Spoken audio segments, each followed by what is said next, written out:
ज्ञान ध्यान किस कर्म न जाना, सार न जाना तेरी। ज्ञान ध्यान किस कर्म न जाना, सार न जाना तेरी। सबसे बड़ा सतगुरु नानक, सबसे बड़ा सतगुरु नानक जिन कल राखी मेरी। तिलक जंजूरा का प्रभुता का, कीनो बड़ो कलू में साका। परम हेत साका जिन किया, जीत दिया पर शरण दिया। हम एक आज जगत में आए, परम हेत गुरुदेव पटाए।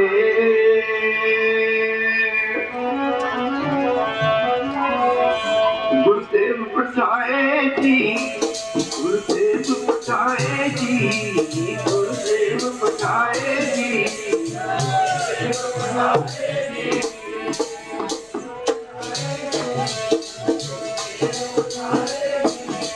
गुरुदेव पटाए, गुरुदेव पटाए जी, गुरुदेव पटाए जी।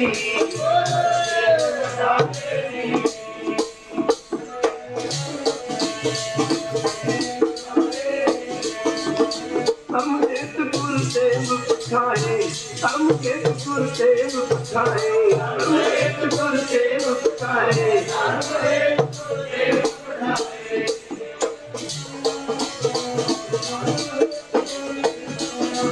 हम एक गुरुदेव पठाए, हम एक गुरुदेव पठाए, हम एक गुरुदेव पठाए।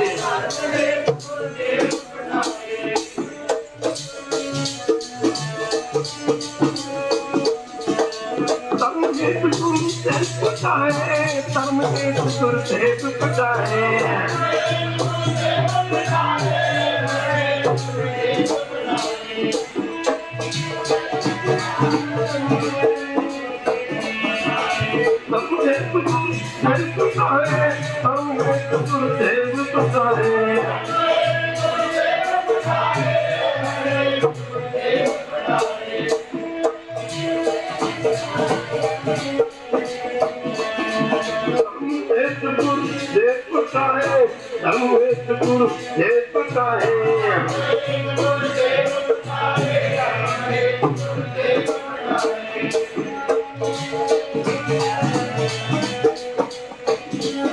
गुरुदेव पटाए। गुरुदेव पटाए जी, गुरुदेव पटाए जी।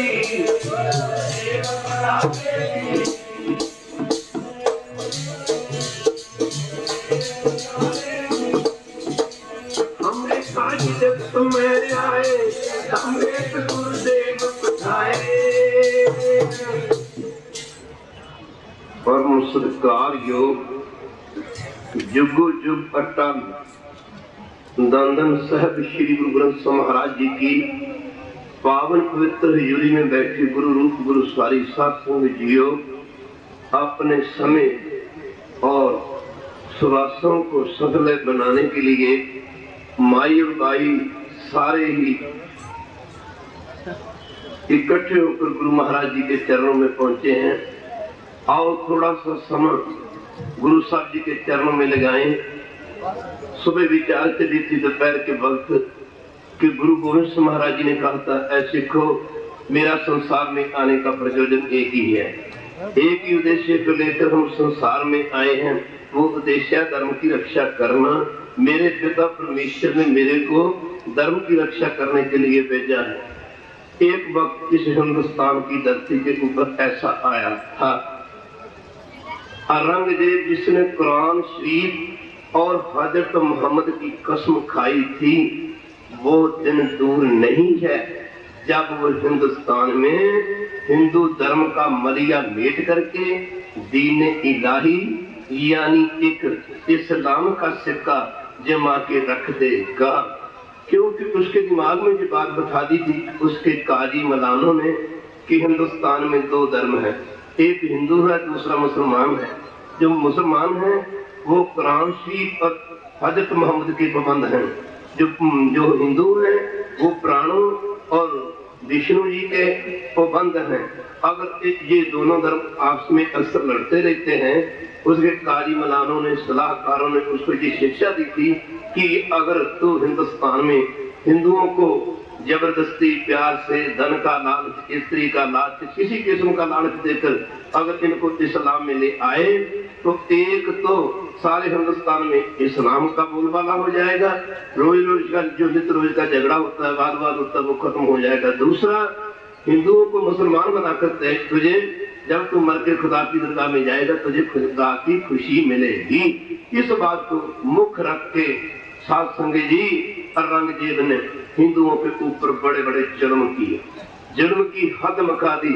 अगर पढ़ के देखो तो साध संगत जी, आज भी पढ़ के देखें तो गुरु की संगत पिछले इतिहास की विचार करके देखें तो मंदिर ढाए गए, मंदिर ढाए गए, मंदिर में भगवान का, राम का नाम लेने वालों की जबानें खींची गई, उनके कत्ल किए गए, मर्डर किए गए। उसका एक ही नारा था, क्या या मुसलमान हो जाओ, इस्लाम को कबूल करो। अगर इस्लाम नहीं कबूलना, दूसरा रास्ता है आपके लिए मौत का रास्ता। हिंदू भाई अच्छा घर नहीं बना सकता था, अच्छे कपड़े नहीं पहन सकता था, अच्छे से अच्छा खूबसूरत बच्चा बच्ची अपने घर में नहीं रख सकता था। ऐसे वक्त में साध संगत जी माफ करना, हिंदुस्तान की प्रजा चिल्ला उठी, कुर्ला उठी। गुरु की संगत, वो वक्त जब हिंदुस्तान का कोई वास नहीं रह गया था, गरीबों की बाह पकड़ने वाला कोई नहीं रह गया था। बड़े बड़े जोगी, जति, सन्यासी, उदासी, शरीर के ऊपर राख मरने वाले सब के सब गुरु की संगत अपना सर झुका गए थे, सर नीवा करके बैठ गए थे। माफ करना, सवा मन जंजू रोज का औरंगजेब जिसे जनेयू कहते हैं वो उतार के हिंदू भाइयों का, जिस हिंदू भाई का कत्ल किया जाता उसके गले का जनेयू या जंजू उतार लिया जाता। कत्ल किए गए हिंदुओं के गले से उतारे गए तिलक या जंजू का भार जब सवा मन हो जाता था औरंगजेब तब खाना खाता था। हिंदुस्तान की प्रजा कुर्ला उठी, सबको अपना धर्म प्यारा होता है। इन्हीं दिनों कश्मीर की धरती, कश्मीर था जो हिंदुस्तान में विद्वानों का जो केंद्र था। शासन औरंगजेब ने सूबा कश्मीर को एक चिट्ठी लिखी, लेटर लिखा, पत्रिका लिखी, उसमें ये लिख भेजा कि जहाँ पर जितने बड़े बड़े विद्वान पंडित हैं इनको धन का लालच देके, पैसे का लालच देके और या स्त्री सुखों का लालच देके किसी न किसी तरीके से इनको इस्लाम में लाया जाए। अगर इस्लाम में आ जाए तो ठीक है, नहीं तो इन सभी को जबरदस्ती गुरु की से मुसलमान बना दिया जाए, इस्लाम में लाया जाए। अगर इस्लाम में जो आ जाए उनको छोड़ दिया जाए, जो इस्लाम धारण न करे उनकी गर्दन तलवार मार के दर से, शरीर से जुदा कर दी जाए। साध संगत जी, औरंगजेब का ये चिट्ठी पत्र उस जमाने में आज की तरह अखबार नहीं निकलती थी, टेलीफोन का जमाना नहीं था, आज साइंस का युग है। नौकर औरंगजेब के भेजे नौकर जब औरंगजेब का ये मैसेज चिट्ठी पत्र का लेके दिल्ली से कश्मीर के सूबा के पास पहुंचे तो सारी बात बताई। उस समय कश्मीर के सूबा ने साथ जितने भी कश्मीर की धरती पे रहने वाले, आज जो कि जैसे कहते हैं कि पाकिस्तान वाले कहते हैं कि कश्मीर हमारा है, उन अंधों को ये पता नहीं कि वो कश्मीर के ब्राह्मण गुरु तेग बहादुर जी महाराज के चरणों में गए थे। कश्मीर पाकिस्तान का कैसे हो सकता है? खैर रहो, विचार आगे चलते हैं, इधर ना जाए। ये कश्मीर के जो मुखी जो मुखिया थे, अच्छे से अच्छे विद्वान पंडित थे, उनको बुला के और माफ करना उनको बुला के सूबा कश्मीर ने औरंगजेब का हुक्म सुनाया और ये कहा, हुक्म सुनाते ये कहा, देखो ये औरंगजेब की चिट्ठी है, पत्र का तुम्हारे लिए हुक्म है, या तो आप इस्लाम को कबूल कर लो, धारण कर लो, आपके लिए जिंदगी के 4 दिनों के जीवन के दरवाजे खुले हैं। अगर इस्लाम मंजूर नहीं करना, मरने के लिए तैयार हो जाओ। दूसरा और कोई रास्ता नहीं है। अगर इस्लाम करोगे, इस्लाम मंजूर करोगे, हमारे काजी मुल्ला की तरह आपका सत्कार होगा, बड़े बड़े मरतबे दिए जाएंगे, आपको बड़े बड़े सुख दिए जाएंगे। साथ संगत जी, उस वक्त कश्मीर के पंडित, क्योंकि वो मुखी थे, वो विद्वान थे, उन्होंने सूबा कश्मीर को ये बात कही कि हमें 6 महीने की मोहलत औरंगजेब से दिलवा दी जाए, 6 महीने का समय हमारे को दिलवा दिया जाए। 6 महीने के बाद हम अपना फैसला आपको बताएंगे। 6 महीने के बाद जहाँ तो हम इस्लाम कबूल कर लेंगे, जहाँ मरने के लिए त्याग हो जाएंगे। सूबा कश्मीर में ये विद्वान पंडितों की बात औरंगजेब को लिख के भेजी कि इनको ये कहते हैं कि हमारे को 6 महीने का अगर वक्त दिया जाए तो 6 महीने के बाद हम अपना फैसला करके आपको बता देंगे। जहाँ इस्लाम मंजूर करेंगे, जहाँ इस्लाम नहीं मंजूर करेंगे तो आप हमारे को जितने मर्जी दुख देके कत्ल कर देना, हमारे को शहीद कर देना। 700 औरंगजेब मान गया। ये अमरनाथ जी का मंदिर पड़ता है कश्मीर की धरती पर, जहाँ पर किसी मौके शिव जी भोलेनाथ जी ने माई पार्वती को अमर कथा सुना के अमर किया था। वैरू भगवान आप अमर है, उसका नाम भी अमर करके रख देने वाला है। तभी तो कहा ना, जिन्नी नाम से आया गए मसकत काल, नानक ते मुख उजले कीर्ति शुद्धि नाल। ये जितने विद्वान पंडित थे साथ संगे जी, ये सारे पे सारे जैसे हम गुरु ग्रंथ साहिब महाराज जी के अखंड पाठों की लड़ी रख देते। लड़ी कहते हैं जो लगातार पाठ चलते हैं उसको लड़ी बोलते हैं। ऐसे कश्मीर की धरती पर बसने वाले इन बड़े बड़े विद्वान पंडितों ने अमरनाथ जी के मंदिर में ओम बरनी मंत्र का जाप शुरू कर दिया। दिन रात जाप चलता है, हजारों मन घी से हवन हो रहे हैं, 700 ज्योतें जलाई जाती हैं। वक्त गुजरता जा रहा है, दिन रात अरदासें करते हैं, विनती करते हैं, हे भगवान, हे शिव जी भोलेनाथ जी हमारी रक्षा करो, हमारा धर्म खतरे में है, हमारे धर्म के ऊपर मुसीबत आन पड़ी है। इधर वक्त गुजरता जा रहा था। जब 706 महीने का वक्त पूरा होने पर गया, इस शिव जी के माफ करना, शिव जी के बाप अमरनाथ जी के मंदिर से एक आवाज निकली, आकाशवाणी हुई, आवाज निकली। उस आवाज ने कहा, पंडित जी तुम्हारे धर्म की रक्षा करने वाले गुरु नानक जी की गुरुता गुरुगद्दी के 9वें वर्ष गुरु तेग बहादुर जी आनंदपुर साहब में बैठे हैं। इस वक्त अगर आपके धर्म की कोई रक्षा कर सकता है, आपके धर्म को कोई बचा सकता है, तो वो सिर्फ गुरु तेग बहादुर जी महाराज हैं। आप ऐसे करो, हम आपकी इस काम में मदद तो नहीं कर सकते मगर आपको रास्ता तो बता सकते हैं। उस आवाज ने कहा, आप पंजाब में चले जाओ, वहां गुरु तेग बहादुर जी महाराज के चरणों में जाके उनके चरणों पे सर रख के विनती करना, प्रार्थना करना, प्रभु वर दीना बंधु जगत गुरु, हिंदू धर्म खतरे में है, इस धर्म की रक्षा करो। गुरु साहब आपकी बाह पकड़ेंगे, वो आपके धर्म की रक्षा करेंगे, आपके धर्म को आंच तक नहीं आने देंगे। कश्मीर के पंडितों की खुशी का ठिकाना न रहा, कोई ठिकाना न रहा, उनकी खुशी की कोई हद न रही। शासन एक बहुत बड़े काफिले के रूप में, जत्थे के रूप में कश्मीर के बड़े बड़े सियाने समझदार पंडित कश्मीर से चलकर पंजाब की धरती पे पहुंचे। अभी आनंदपुर साहब नया नया बसा नगर था, क्योंकि इस नगर की नींव साहब गुरु तेग बहादुर जी महाराज जी ने अपने पवित्र कर कमलों से रखी थी। जब वो पूछते पूछते आनंदपुर साहब पहुंचे, दोपहर ढल चुकी थी।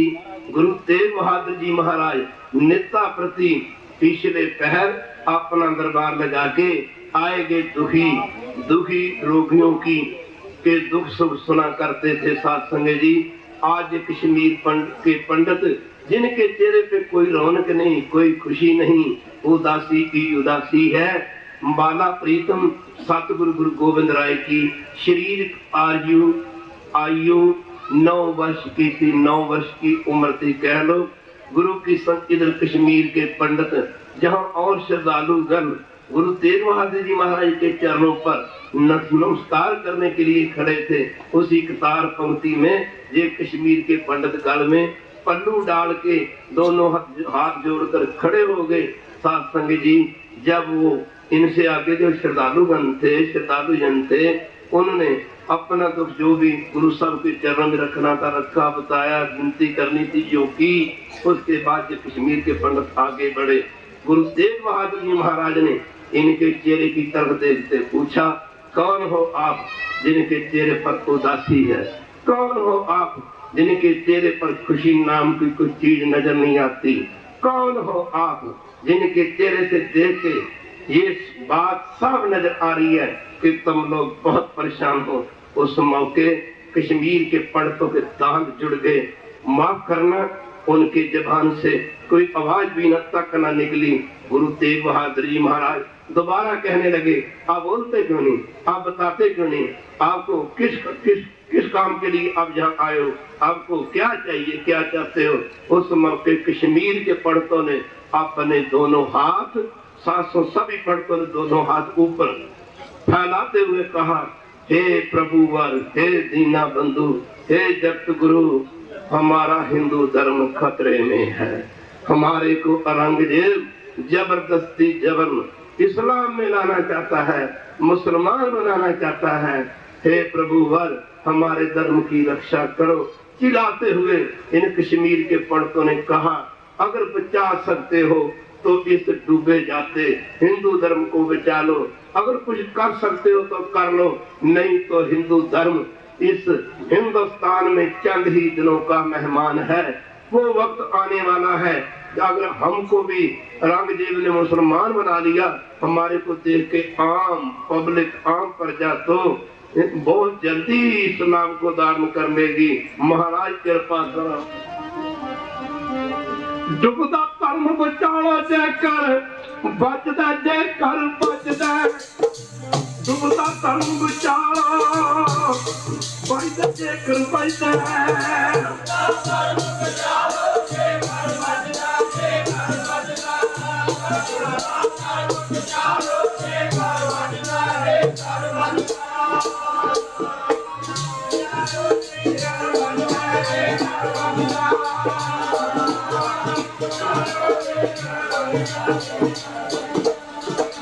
डुबदा धर्म बचाओ बचदा, जयकर बचदा।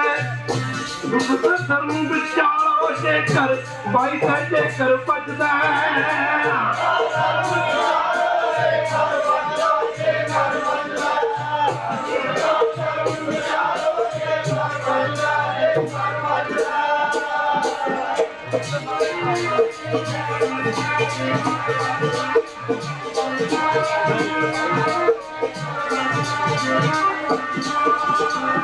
पीर पेरा जजरा भूखे के यार, हरुए हरुए सिर गए टूटे जिंदर पार। इन्होंने दोनों हाथ फैलाते विनती की, हे गरीब नवाज, हे दीना बंधु, अगर डूबे जाते हिंदू धर्म की रक्षा कर सकते हो, बचा सकते हो तो बचा लो, वरना हमारे वश की कोई भी बात नहीं रही। हमारे हाथ में कुछ भी नहीं रहा। इनकी दर्द भरी दास्तान सुन के, दर्द भरी कहानी सुन के गुरु तेग बहादुर जी महाराज के नेत्र बंद हो गए। हजूर किसी गहरी सोच में पड़ गए। सासु पंडित लोग, माफ करना, इनके हाथ जुड़े थे। ना जाने गुरु साहब कहीं हमारे को जवाब न दे दें। ये तो गुरु नानक का घर है, जहाँ पर जो खाली आता है झोली भर के जाता है। गुरु नानक का घर तो है ही गरीबों के लिए। खैर, सासु दास अर्ज कर रहा था, गुरु तेग बहादुर जी महाराज के नेत्र मुंद गए, बंद हैं। इधर कश्मीर के पंडितों के हाथ जुड़े हुए हैं। ना जाने गुरु किशन गुरु सब कहीं हमारे को इस बात पर जवाब ही ना दे दें। देखने वाली बात है, किसी भिखारी को, भिखारी मांगता है ना, कई बार उसको कहते हैं जा जा जा रे जा, 2-4 पैसे देने हो तो हम तो कनी कतराते हैं, उसको कह देते जाओ जाओ, हट्टा कट्टा है, कमाई करके खा ले। 5-10 पैसे देने से जी कतराते हैं, पल्ला छुड़ाते हैं। माफ करना, 5-10 पैसे देने से पल्ला छुड़ाते हैं। पर धन है गुरु तेग बहादुर जी महाराज। माफ करना, अगर कश्मीर के पंडित गुरु तेग बहादुर जी महाराज के चरणों में आए तो गुरु के चरणों में आए। कश्मीर के पंडितों की जोड़ी में गुरु तेग बहादुर जी ने अपना शीश ही दान की वजह में डाल दिया। गुरु की संगत, माफ करना, गुरु की संगत अपना शीश दान में डाल दिया। माफ करना ऐसे गुरु, जरा ध्यान देना पड़ेगा गुरु जी। गहरी सोच में पड़ गए। उधर बाला प्रीतम कहने का भाव है कि गुरु गोविंद राय जी की, गोविंद सिंह तो अमृत पान करने के बाद बने, माफ करना गोविंद राय जी की 9 वर्ष की उम्र थी। माफ करना हजूर, आपने उम्र के साथियों के साथ नित्य रोज की जो चोज किया करते थे, वो चोज करते करते खेलते खेलते अपने पिता गुरु तेग बहादुर जी महाराज के चरणों में आए। एक तरफ कश्मीर के पड़तों की तरफ देख रहे हैं, दूसरी तरफ अपने पिता की तरफ देख रहे हैं। कश्मीर के पड़तों के चेहरे पर उदासी, कोई खुशी नहीं, हैरानी है। दूसरी तरफ गुरु तेग बहादुर जी महाराज बड़ी गहरी सोच में बैठे हैं। बाला प्रीतम गुरु गोविंद राय जी अपने पिताजी को देख के कहने लगे, पिताजी इस हालत में, इस अवस्था में आज से पहले मैंने आपको कभी नहीं देखा। पिताजी क्या बात है, आप किस गहरी सोच में पड़े हो? माफ करना, ये कौन है जिनके चेहरे पे उदासी नहीं, उदासी है? ये कौन है जिनके चेहरे पे हैरानी है? ये कौन है जिनके चेहरे से साफ नजर आता है कि इनके पास सुख नाम की कोई चीज नहीं? उस वक्त गुरु तेग बहादुर जी महाराज बोले, बेटा ये कश्मीर के पंडित हैं, इनको औरंगजेब जबरदस्ती जबरन मुसलमान बनाना चाहता है। ये अपनी एक फरियाद लेके आए हैं कि हमारे डूबे जाते हिंदू धर्म की रक्षा करो, हमारे धर्म को बचाओ, हिंदू धर्म खतरे में है। उस मौके बाला प्रीतम गुरु गोविंद राय जी कहने लगे, पूछने लगे, पिताजी इनका धर्म कैसे बच सकता है? इनके धर्म की रक्षा कैसे हो सकती है?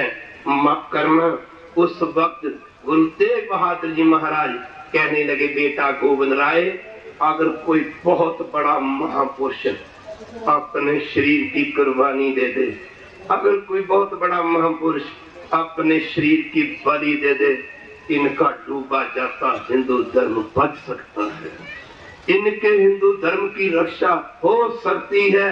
हम ये सोच रहे हैं कि अगर कोई बहुत बड़ा महापुरुष अपनी बलि दे दे, अपनी कुर्बानी दे दे, अपनी शहादत दे दे, शहीदी दे दे, तो इनका ये धर्म बच सकता है, धर्म की रक्षा हो सकती है। उस मौके गुरु बाला प्रीतम गुरु गोविंद राय जी मुस्कुराए, कहने लगे, पिताजी मुझे आपकी बात सुन के हैरानी भी हो रही है और खुशी भी हो रही है। गुरु तेग बहादुर जी मार लगे कहने, बेटा क्या खुशी, क्या हैरानी, क्या? कहा, कमाल की बात है पिताजी, आप कहते हो कि इनका हिंदू धर्म तब बच सकता है अगर कोई बहुत बड़ा महापुरुष अपनी कुर्बानी दे दे, अपनी बलि दे दे। हैरानी तो इस बात की है, हैरानी तो इस बात की है, ये बात लोग तो क्या त्रिलोकी में भी, तीनों लोकों 14 भवनों में भी आपसे बढ़ के बड़ा कौन बड़ा महापुरुष हो सकता है?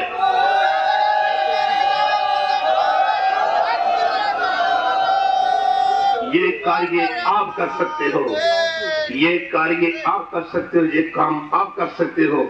पिताजी, पिताजी ये काम आप कर सकते हो। खुशी मेरे को इस बात की हो रही है कि पंडित लोग असली ठिकाने पे आ गए हैं, उस जगह पे पहुंच गए हैं जहां पर इनके धर्म की रक्षा हो सकती है। माफ करना, ये पंडित लोग, बात तो जुबान छोटी थी, बात बहुत बड़ी थी, कहना आसान है, करके दिखाना मुश्किल हुआ करता है। पंडित लोग बड़े हैरान हुए। साध संगत जी कि गुरु तेग बहादुर मर के साहिबजादे बेटे बाला प्रीतम गोविंद राय जी ने ये क्या कहा, इतनी बड़ी बात कह दी। उन बेचारों को क्या पता था, जिसकी उम्र को देख के छोटा समझ रहे थे, वक्त आने पे वो गुरु तेग बहादुर का साहिबजादा गुरु गोविंद राय जालम तुर्क राज की जड़ों को वो खेड़ के फेंक देगा। उनको क्या पता था बेचारों को। उस वक्त साध संगत जी गुरु तेग बहादुर जी महाराज बाला प्रीतम गुरु गोविंद राय जी को अपने पास उठा के गोदी में लेके माथा चूमा, सर पे प्यार दिया। बेटे, मेरे को तुम्हारे से यही उम्मीद थी, माफ करना, गुरु की संगत, मेरे को आपसे यही उम्मीद थी, यही सोच रहे थे कि गोविंद राय जी की उम्र छोटी है, माफ करना। उस मौके गुरु तेग बहादुर जी महाराज को गुरु गोविंद राय जी कहने लगे, पिताजी आपको पता होना चाहिए, आपको पता होना चाहिए, मेरे दादा गुरु हरगोबिंद साहब जी ने युद्ध के मैदान में खंडा खड़का के जालमों के छक्के छड़ा दिए थे। मेरे परदादा गुरु अर्जन देव जी ने तत्ती तवी पे बैठ के गुरु की संगत वक्त की जालम सरकार को ये कह दिया था कि कौमें कभी कष्ट देने से खत्म नहीं होती, मगर जितने कष्ट किसी कौम मजबूर के ऊपर आते हैं उतनी वो कौम दुनिया में ज्यादा चमकती है। पिताजी मेरी उम्र की तक मत ना देखिए, पिताजी आप मेरा फिक्र मत करो। उस मौके गुरु तेग बहादुर जी महाराज मुस्कुराते हुए बोले, जाओ पंडितों, औरंगजेब को कह दो, उस कुत्ते को कह दो जिसने कसम खाई है कुरान शरीफ की और हजरत मोहम्मद साहब की, एक दिन वो हिंदुस्तान में से इस्लाम का सिक्का जमा देगा। समुचे हिंदुस्तान में, सारे हिंदुस्तान में वो इस्लाम का सिक्का जमा देगा जिसने इस बात की कसम खाई है कि वो एक दिन हिंदुस्तान की धरती पे हिंदू नाम के धर्म का नाम निशान मिटा देगा। उस औरंगजेब को जाके कह दो कि हमारे एक गुरु तेग बहादुर जी हमारे सतगुरु हैं, वो आनंदपुर साहब में रहते हैं, अगर आप उनको इस्लाम में ले आओ, माफ करना, तो हम अपने आप ही मुसलमान बन जाएंगे। कश्मीर के पंडितों की खुशी का ठिकाना ना रहा। इधर गुरु की संग कश्मीर के पंडितों ने सूबा कश्मीर को जाके ये बात कह दी कि देखो ऐसे ऐसे हमारे सतगुरु गुरु तेग बहादुर जी महाराज हमारे गुरु हैं, वो आनंदपुर साहब में रहते हैं, आप ऐसे करो, औरंगजेब को जाके कह दो कि अगर आप सतगुरु गुरु कश्मीर के पंडितों ने कहा है कि अगर आप हमारे सतगुरु गुरु तेग बहादुर जी महाराज को इस्लाम में ले आओगे तो तेरे को ज्यादा मेहनत करने की जरूरत नहीं, हम अपने आप ही मुसलमान हो जाएंगे, इस्लाम को धारण कर लेंगे। खैर सूबा कश्मीर में ये पंडितों की हुई बात सारी की सारी औरंगजेब को बताई, वो बहुत खुश हुआ। अगर एक बंदे को वो तो बंदा ही समझता था गुरु तेग बहादुर जी महाराज को, अगर एक बंदे को इस्लाम में लाने से माफ करना सारा हिंदुस्तान इस्लाम को कबूलता है, तो पहले उस बंदे को यहाँ बुला के इस्लाम में लाना चाहिए। बात बहुत लंबी चौड़ी है, सात्संग खैर वक्त के आने पे औरंगजेब ने अपने सात संग जी इधर कुछ नौकर पत्थर का दे के आनंदपुर साहब की तरफ भेजे, पर औरंगजेब के नौकरों के आनंदपुर साहब पहुंचने से पहले ही गुरु तेग बहादुर जी महाराज, भाई मत्ती दास, भाई दयाल दास, भाई सती दास जैसे सिखों को लेके सात संगत जी गुरु जी ने दिल्ली की तरफ चाले बात दिए थे, गुरु सर रवाना हो गए थे। खैर गुरु की संग जब हजूर ने गिरफ्तारी दी तो वो आगरे में दी। खैर गुरु साहब को एक ऐसी हवेली थी दिल्ली में जिसको भूतों प्रेतों की हवेली कहा जाता था। वक्त थोड़ा है, बात बहुत लंबी है, बड़ी बात को कई बार थोड़े अक्षरों में कहना पड़ता है। उस वक्त जब गुरु तेग बहादुर जी महाराज को उस भूतों या प्रेतों की हवेली में रखा गया, वो ऐसी हवेली थी जिस जो सबसे बड़े से बड़ा कैदी होता था, गुनाहगार होता था, उसको उस हवेली में रखा जाता था। वो जो भूत था उस हवेली में, वो जिसको कैद में रखा जाता, हर कैदी सुबह के वक्त वो मरता ही मिलता था, मरा मिलता था। गुरु जी को भूतों प्रेतों की हवेली में रखा गया। रात के जहाँ पर रोशनी नाम की कोई चीज नहीं थी, साथ संग कोई दिया नहीं था, कोई लालटेन बत्ती वगैरह नहीं थी, पर खालसा जी जिसो चंदा उगवै सूरज चढ़े खयार एते चानन होंदे गुरबिन घोर अंदाज। जब गुरु जी महाराज को इस हवेली में रखा गया, आज हवेली में प्रकाश ही प्रकाश है। रात के 12 बजे हैं। सात संग जब ये प्रेत भूत कह लो, ये कभी वक्त बना तो इस बात के ऊपर विचार करेंगे। अपनी हवेली में आया, क्या देखता है गुरु की संग, आज हवेली में प्रकाश ही प्रकाश है। हजारों कैदियों को मौत के घाट पे उतारने वाला ये प्रेत एकदम भागा गया है। मेरे मन, आज तुम्हें सेवा का वक्त मिला, मौका मिला, ऐसा मौका, ऐसा वक्त तेरे को अपने हाथ से नहीं खोना चाहिए। ये प्रेत मन ही मन कह रहा था। दिल्ली के बाद बाहर बार साथ संग बाहर कह लो, दिल्ली के बाहर कह लो 700 गन्ने के खेत खड़े थे, कुछ गन्ने तोड़ के गुरु तेग बहादुर जी महाराज के चरणों में लेके आया, दोनों हाथ जोड़ के विनती करी, महाराज यहाँ पर तो आप आम कह दिए जाते हैं, आप किस बात के लिए आए हो, कृपा करो, जो मेरे जैसी अवगत रूप के बाग जगा दिए हैं आपने मेरी हवेली में आकर, महाराज मेरे को कोई सेवा बताओ। गुरु साहब कहने लगे, इस प्रेत को कहने लगे, प्रेमी यन हम तो इस दिल्ली में हिंदू धर्म की रक्षा के लिए आए हैं। इस प्रेत ने कहा, महाराज ये सेवा का मौका मुझे दो। रंग जी को क्या दिल्ली की दीवारें उखाड़ के जमुना में फेंक के गर्क कर दूं। गुरु साहब कहने लगे, नहीं ऐसा नहीं। ये प्रेत गुरु साहब के चरणों में डह पड़ा, महाराज कृपा करो। गुरु साहब ने इसके बेनती करने पर गुरु साहब ने इसकी तरफ से भेंट किए, वो गन्ने चूसे। जब गन्ने चूसे तो इसने विनती करी, महाराज कृपा करो मेरा उद्धार करो, हुक्म हो तो आपके ये चूसे छिलके इनको चूस लो। जैसे इसने गुरु साहब ने कहा, जो तेरे चित्त में आए मन में आए कर ले। जब गुरु तेग बहादुर जी महाराज के चूसे छिलके उस गन्ने के माफ करना चूसे छिलके सासंग शीत प्रसाद कह इसने चूसा, इसकी रूप रेता जोनी से निकल के सचखंड में चली गई। दूसरे दिन आज गुरु तेग बहादुर जी महाराज औरंगजेब के बारे को गुरु तेग बहादुर जी महाराज के बारे में पता चला कि वो प्रेत ने तो गुरु साहब को कहा ही कुछ नहीं। वो प्रेत ने क्या कहना था, वो तो पशु प्रेत मुग्ध को तारे पाहन पार, तो तारे प्रेतों का उद्धार करने वाले, पत्थरों को तारने वाले गुरु को भला प्रेतों ने क्या कहना था।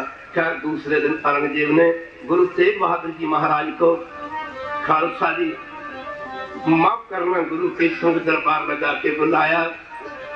शासन उस वक्त जब गुरु तेग बहादुर जी महाराज को औरंगजेब के दरबार में इसके सिपाहियों ने पेश किया, गुरु तेग बहादुर जी महाराज आज दिल्ली दरबार में औरंगजेब के सामने खड़े हैं।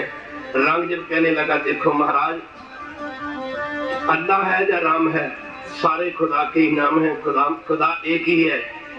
मैंने आपको जो इस यहाँ पर बुलाया है, मेरा ख्याल है कि अगर आप इस्लाम कर लो, कबूल कर लो, मेरी दो शर्तें हैं। क्या पहली शर्त मेरी ये है कि अगर आप इस्लाम मंजूर कर लो, को कबूल कर लो, आप हमारे पीरों पैगंबरों की तरह सत्कारे जाओगे, आपको हमारे पीरों पैगंबरों की तरह सम्मान मिलेगा। अगर आपने इस्लाम कबूल ना किया तो याद रखना। तो गुरु साहब बोले नहीं। औरंगजेब फिर बोला, मैं आपको जो कह रहा हूँ आपने सुना नहीं। गुरु तेग बहादुर जी महाराज कहने लगे, औरंगजेब हमने सब कुछ सुन लिया है, हम भी चाहते थे कि बादशाह को मिला जाए, उसको एक बार मिलकर ये बताया जाए कि उसके राज में बादशाह प्रजा को सुख देने के लिए होते हैं, ना कि प्रजा को दुख देने के लिए होते हैं। हम भी चाहते थे एक बार मिला जाए। औरंगजेब कहने लगा, गुरु तेग बहादुर जी, मैंने आपको जहाँ पर कोई सलाह लेने के लिए नहीं बुलाया, मैंने तो इसलिए बुलाया है कि आपको अपनी बात मनाने के लिए बुलाया है। गुरु साहब लगे, अपनी बात माफ करना मनाने के लिए बुलाया है। गुरु साहब लगे कहने, औरंगजेब तो कहना क्या चाहता है, कहना क्या चाहता है। औरंगजेब कहने लगा, महाराज मैं ये कहना चाहता हूँ कि अगर आप इस्लाम मंजूर कर लो, माफ करना मुसलमान हो जाओ, तो आप हमारे पीरों पैगंबरों की तरह सत्कारे जाओगे, आपको वही सम्मान मिलेगा जो हमारे पीरों पैगंबरों को मिलता रहा है। गुरु तेग बहादुर जी महाराज लगे कहने, औरंगजेब हमारे को ये बता कि हमारे को मुसलमान बना के तेरे को क्या मिलेगा। माफ करना तो इतना जुर्म कर रहा है, हिंदू जनता के ऊपर जबरदस्ती मुसलमान बना रहा है। औरंगजेब कहने लगा, महाराज मैंने कसम खाई है, एक दिन मैं सारे हिंदुओं को मुसलमान बनाऊंगा और दूसरा धर्म हिंदुस्तान में नहीं रहने दूंगा। इन हिंदुओं को मुसलमान बना के माफ करना मैं खुदा की खुशी प्राप्त करूंगा। गुरु तेग बहादुर महाराज बोले, अकल के अंदर मतसरी बादशाह। औरंगजेब बात करने से पहले सोचो, ये बात कहने से पहले जय सोचो। अगर खुदा को मुसलमान ही प्यारे होते, उसको हिंदू पैदा करने की क्या जरूरत थी।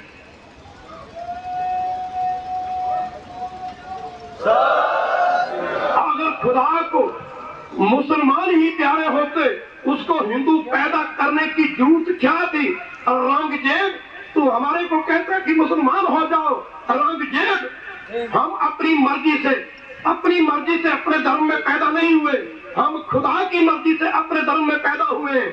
औरंगजेब, जैसे अपने माँ बाप सभी को प्यारे होते हैं, ऐसे अपना धर्म भी सभी को प्यारा होता है। औरंगजेब अकल के अंधे मुत्तसरी बादशाह। औरंगजेब, रही बात तू कहता है कि हिंदुओं को मुसलमान बना के जो जबरदस्ती इन बदोशों पे कत्ल कर रहा है, इनको मुसलमान बना के, औरंगजेब जो तू कहता कि मैं खुदा की खुशी प्राप्त करूंगा, अकल के अंधे मुत्तसरी बादशाह। औरंगजेब, खुदा की खुशी खुदा के बंदों के ऊपर जुल्म करके प्राप्त नहीं होती। खुदा की खुशी तो खुदा के बंदों को प्यार करने से मिलती है। अगर तेरे को औरंगजेब, अगर तेरे को खुदा की खुशी चाहिए तो जिनके ऊपर जुल्म कर रहा है, जिनके ऊपर कहर डाल रहा है, औरंगजेब इन गरीबों को प्यार कर, तेरे को खुदा की खुशी मिल जाएगी। मगर एक बात याद रखना औरंगजेब, जो तू गरीबों के ऊपर जुल्म कर रहा है, तू कहता है कि इन हिंदुओं को मुसलमान बना के मेरे को खुदा की दरगाह में खुदा की खुशी मिलेगी। औरंगजेब, खुदा की खुशी तो क्या, तेरे जैसे मुत्तसरी बादशाहों की खोपड़ियों से खुदा की दरगाह में एक दिन तेरे जैसे मुत्तसरी बादशाहों की खोपड़ियों से खुदा की दरगाह में दोजख की आग जलाई जाएगी। औरंगजेब, जो तुझे कहता है कि खुदा की खुशी लूंगा, इन हिंदुओं को जबरदस्ती मुसलमान बना के, औरंगजेब एक दिन जब हिसाब किताब होगा खुदा की दरगाह में, तो मुकर नहीं सकेगा। क्यों? उस समय तेरा गवाह मैं हूंगा।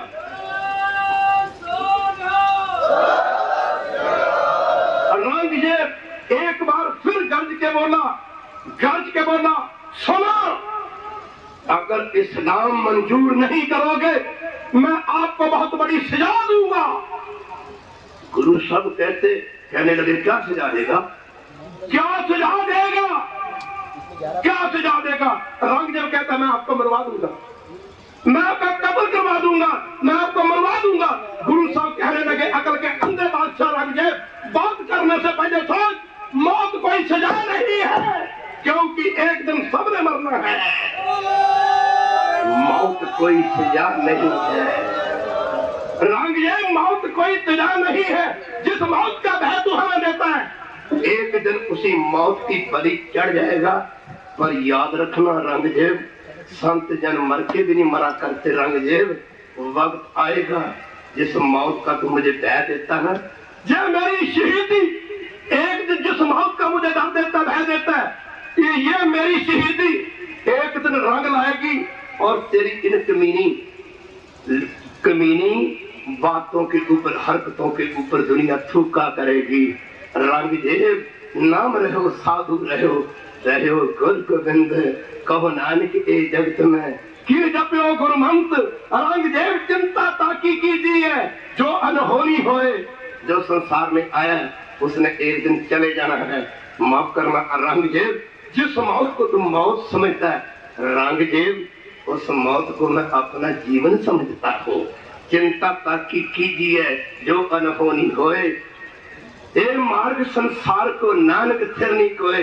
अच्छा, औरंगजेब बोला, आपको पता चल जाएगा, आपके सेवादारों को, आपके सेवकों को ऐसे तस्वीर दूंगा, ऐसे दुख दे दे के शहीद करूंगा कि आप खुद कहोगे कि हम इस्लाम को धारण करेंगे।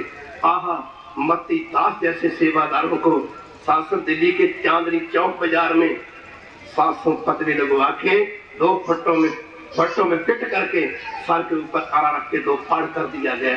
भाई दयाल दास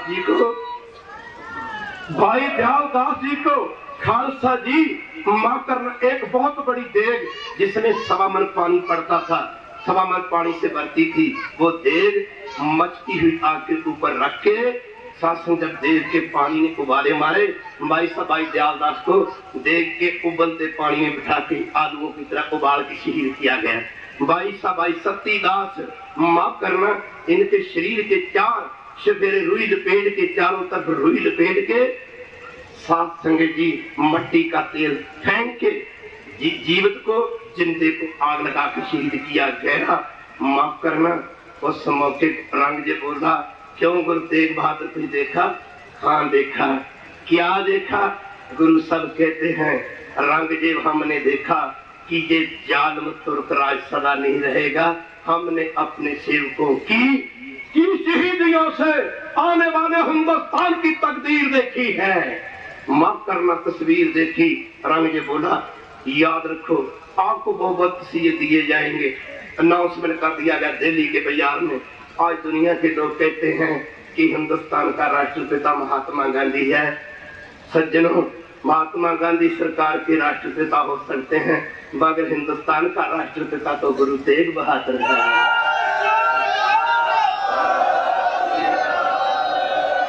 साध संगत जी, अनाउंसमेंट कर दिया, डिक्लेयर कर दिया रंगजेब ने कि कल को खालसा जी दिल्ली के चांदनी चौक बाजार के अंदर, माफ करना, सिखों के गुरु तेग बहादुर जी को शरेआम तलवार से शहीद कर दिया जाएगा। गुरु की संगत, गुरु जी के सिखों के घर, हिंदू भाइयों के घर आज आग तक नहीं जली। साथ एक तरफ समय की हुकूमत खुश है, मुसलमान जो साथ संग जी अच्छे आचरण वाले थे, बोल नहीं सकते थे। गुरु की संगत, वो बेचारे चुप थे। जो शैतान का रूप धारण कर चुके थे, वो खुश थे। 9वें गुरु जी होने शहीद लगे। हाहाकार मच गई संसार अंदर। इस फूल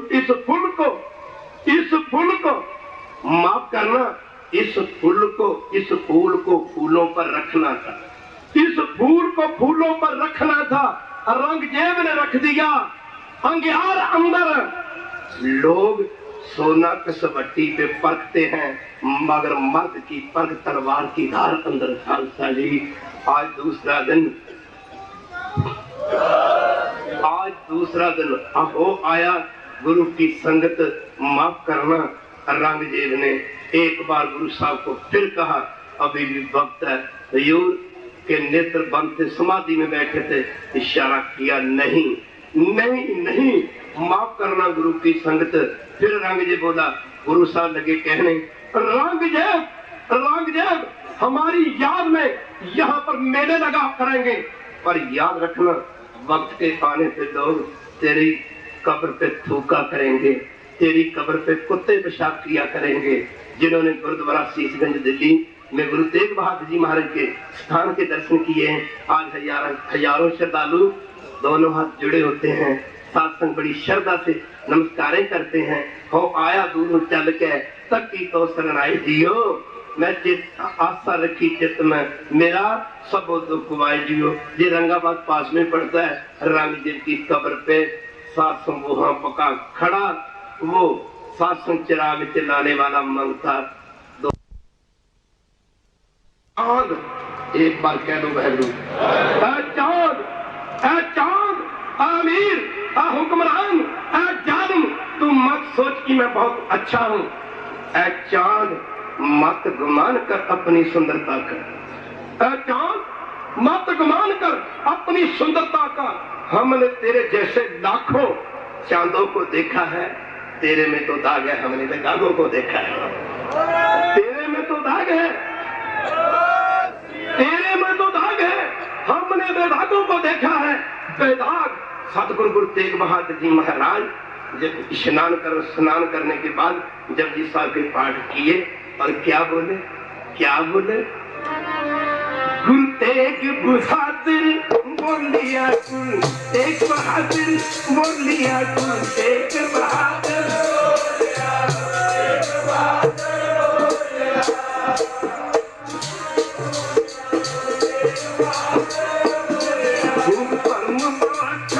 बोलिया, हिंद धर्म राखा बोलिया, हिंद धर्म राखा बोलिया, हिंद धर्म राखा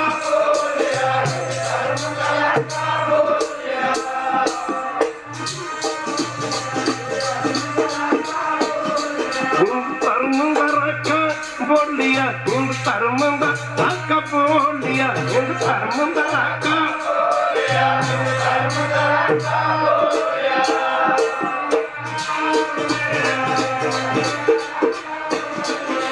बोलिया धर्म ना छोड़िए गुरु तेग बहादुर बोलिया गुरु तेग बहादुर बोलिया हर पहिए धर्म ना छोड़िए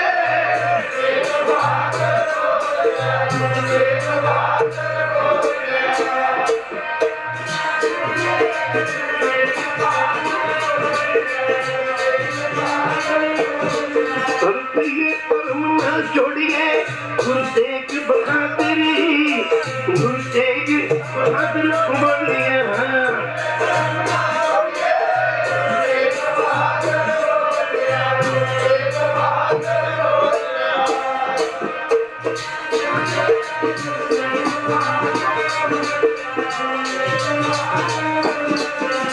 चरण कमल का अपरा चरण कमल संग जोड़िए मन लो जे बुराइयां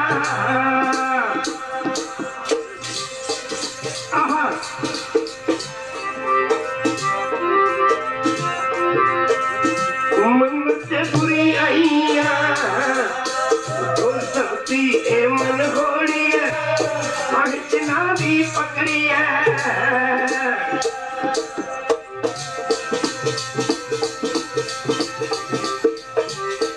माफ करना मिट जाते हैं औरों को मिटाने वाले मिट जाते हैं औरों को मिटाने वाले लाशें जल जाती हैं रोते रह जाते हैं जलाने वाले माफ करना ध्यान देना पड़ेगा चारे बाहें जिन्हा भी पकड़ी है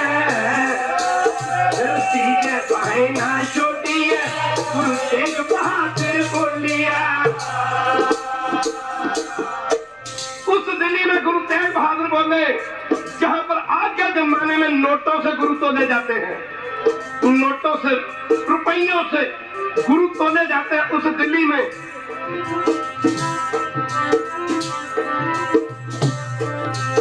गुरु तेग बहादुर बोलिया धर्म ना छोड़िए सतगुरु जी शरेआम दिल्ली के चांदनी चौक बाजार में शहीद कर दिए गए शीश तो दे दिया धर्म हेतु साका दिन किया शीश दिया पर सिर न दिया खालसा जी वक्त आज्ञा नहीं देता बहुत अच्छे अच्छे भंडारे बैठे हैं उनसे आपने समय सत्संग जी उनसे भी आपने प्रवचन सुनने हैं आपके फिर दर्शन करेंगे रात 1 बजे के करीब और अगला वक्त आपको दे रहे हैं सत्संग जी आने वाले वक्त में अच्छे अच्छे भंडारे कल को विचार की जाएगी गुरु तेग बहादुर जी महाराज की अद्भुत शहीदी ने सारे हिंदुस्तान को कंबा के रख दिया था तेग बहादुर के चरत भयो जब को सोग है सब जग भयो जय जय जय सुन लोग गुरु तेग बहादुर की शहीदी ने सही मैंने में खालसा पंथ को जन्म दिया था गुरु तेग बहादुर महाराज की शहीदी ने खालसा जी गुरु तेग बहादुर जी महाराज की शहीदी ने खालसा पंथ को जन्म दिया था अगली विचार यहीं से शुरू की जाएगी। वाहिगुरू जी का खालसा।